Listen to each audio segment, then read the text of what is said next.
హిందీ జాతీయ విద్యా విధానం డీలిమిటేషన్ కు వ్యతిరేకంగా ప్రారంభమైన తమిళనాడు ఉద్యమం వేర్పాటువాదం దిశగా వెళ్తోందా? ధర్మేంద్ర ప్రధాన్ పై డీఎంకే ఎంపీలు విరుచుకుపడ్డం, వారికి తమిళనాడు సీఎం స్టాలిన్ వత్తాసు పలకడాన్ని ఎలా అర్థం చేసుకోవాలి?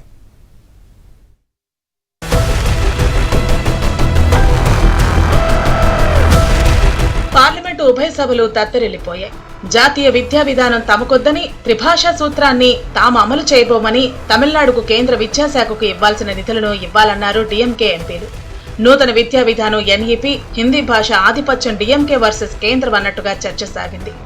నూతన జాతీయ విద్యా విధానాన్ని కర్ణాటక, హిమాచల్ ప్రదేశ్ సహా ప్రతిపక్షాలు అధికారంలో ఉన్న రాష్ట్రాలు అంగీకరించాయని హెచ్ఆర్డీ మంత్రి ధర్మేంద్ర ప్రధాన్ చెప్పారు. తమిళనాడు కూడా మొదట్లో అంగీకరించి తర్వాత యూటర్న్ తీసుకుందన్నారు ధర్మేంద్ర ప్రధాన్. భాషా విభేదాలు పెంచి విద్వేషాలను రగులుస్తున్నారని మండిపడ్డారు. డీఎంకే చట్టసభ్యులు అనాగరికంగా ప్రవర్తిస్తున్నారని మండిపడ్డారు.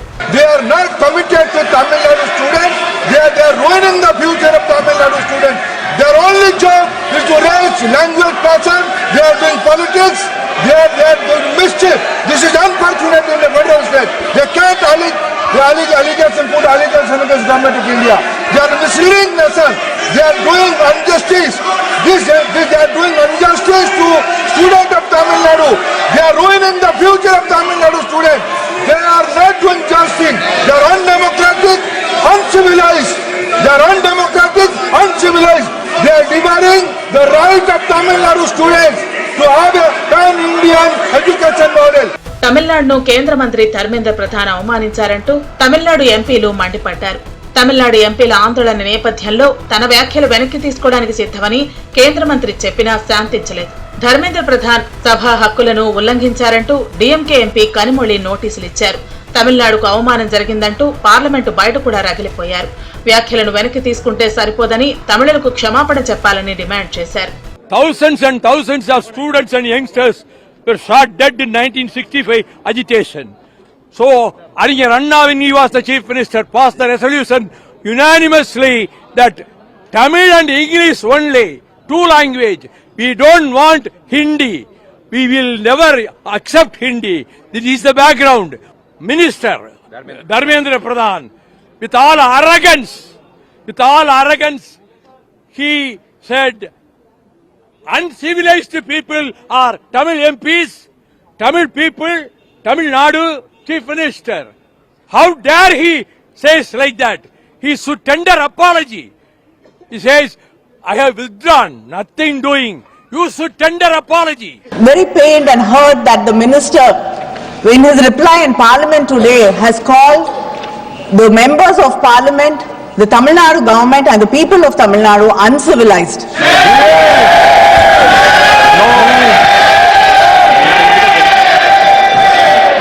Sir, and you've taken my name also, sir. I'd like to explain. Sir, the truth is that members of parliament... Sir, that is not enough, sir. Sir, the and met the minister representing that SSA funds have to be released to Tamil Nadu. And the minister from Tamil Nadu also was there in the delegation, and we had clearly said that we have issues with the NEP. We cannot accept it in full because 3-language policy is not acceptable to Tamil Nadu. Okay. And కేంద్ర మంత్రి వ్యాఖ్యల తర్వాత Tamil Nadu CM MK Stalin Twitter వేదికగా మండిపడ్డారు. అసలు ధర్మేంద్ర ప్రధాన్ తనను తాను చక్రవర్తిగా భావిస్తున్నారా అంటూ మండిపడ్డారు. నోటిని అదుపులో పెట్టుకోకపోతే పరిణామాలు తీవ్రంగా ఉంటాయని హెచ్చరించారు. ధర్మేంద్ర ప్రధాన్ వ్యాఖ్యలను ప్రధాని మోదీ సమర్థిస్తున్నారా అంటూ స్టాలిన్ ప్రశ్నించారు. రాజకీయ నాయకుల మాటలు ఎలా ఉన్నా ఇప్పటికే తమిళనాట హిందీ భాష వ్యతిరేక ఉద్యమం నడుస్తోంది. దానికి ముఖ్యమంత్రి స్టాలిన్ బాహాటంగానే మద్దతిస్తున్నారు. రైల్వే స్టేషన్లు, పోస్టాఫీసులపై హిందీ పేర్లను చెరిపేస్తున్నారు. 10,000 కోట్ల రూపాయలిచ్చినా తమ స్కూల్స్ లో హిందీని అమలు చేయబోమని తేల్చి చెప్పారు సీఎం స్టాలిన్. అసలు నేషనల్ ఎడ్యుకేషన్ పాలసీని అమలు చేసే ప్రశ్నే లేదన్నారు. కేంద్ర ప్రభుత్వం మొండిగా వెళితే తమిళనాడు వేర్పాటువాదం దిశగా వెళ్లే అవకాశం ఉంది. ఎన్నికలకు ఇంకో 14 నెలల సమయం ఉన్నా అప్పుడే ఎన్నికల వేడి తమిళనాడును తాకింది. రాష్ట్రంలో హిందీ వ్యతిరేకత ఈనాటిది కాదు. హిందీ వల్ల తమిళ భాష చచ్చిపోతోందన్న ప్రచారం స్వాతంత్ర ఉద్యమం నాటి నుంచే ఉంది. 1937లో తమిళ ప్రజలపై బలవంతంగా హిందీని రుద్దటాన్ని పెరియార్ రామస్వామి తీవ్రంగా వ్యతిరేకించారు. 1938లో యాంటీ హిందీ కమాండ్ ఏర్పడింది. దక్షిణాది రాష్ట్రాలన్నీ కలిపి ప్రత్యేక ద్రవిడనాడు ఏర్పాటు చేయాలని ఆయన డిమాండ్ చేశారు. స్వాతంత్ర్యం వచ్చిన తర్వాత దేశవ్యాప్తంగా అన్ని పాఠశాలల్లో హిందీని తప్పనిసరి చేసేందుకు మరోసారి ప్రయత్నాలు జరిగాయి.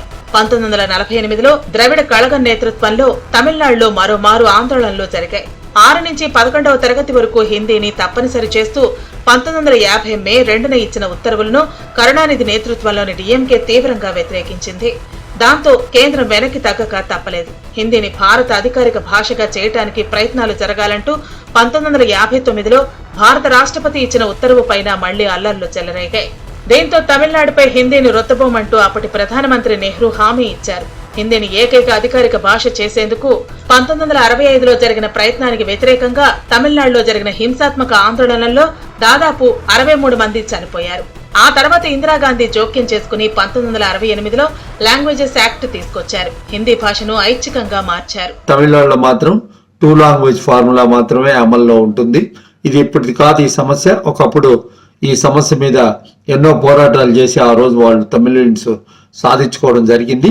కానీ ఇప్పుడు కేంద్ర ప్రభుత్వం ఆ దిశగా అడుగులేసి 3 లాంగ్వేజ్ ఫార్ములా తప్పకుండా కావాలని చెప్తుంది. కాబట్టి ఎన్నికల నేపథ్యంలో ఇది చాలా హీట్ గా జరుగుతుందని చెప్పవచ్చు. ఉత్తరాది రాష్ట్రాలని అభివృద్ధి దిశగానే నడిపిస్తున్నారు కానీ దక్షిణాది పన్నుల రూపంలో చెల్లిస్తున్నప్పటికీ కూడా ఉత్తరాదినే ఎక్కువగా అభివృద్ధి చేస్తున్నారనే నినాదం ఇక్కడ ప్రజల్లో ఉంది.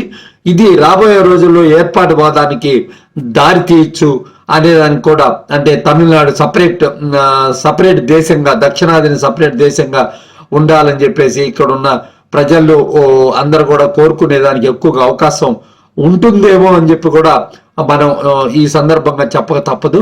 తాము ప్రత్యేక జాతని చెప్పుకునేందుకు తమిళులు ఎప్పుడూ తహతాలాడుతూ ఉంటారు. శ్రీలంక నుంచి జాఫ్నా విడిపోవాలని కోరుకున్నారు. అందుకే ఎల్టీటీఈ ప్రభాకరన్ కు సపోర్ట్ చేశారు. ఎల్టీటీఈని అంతమొందించేందుకు శ్రీలంకకు సాయం చేశారన్న కక్షతో తమిళనాడులోని అప్పటి ప్రధాని రాజీవ్ గాంధీని హతమార్చారు. ద్రవిడవాదం అంటే ఒక రకంగా ప్రాంతీయవాదమే. తమిళనాడును ప్రత్యేక దేశంగా చేయాలని వాదించేవారు ఉన్నారు.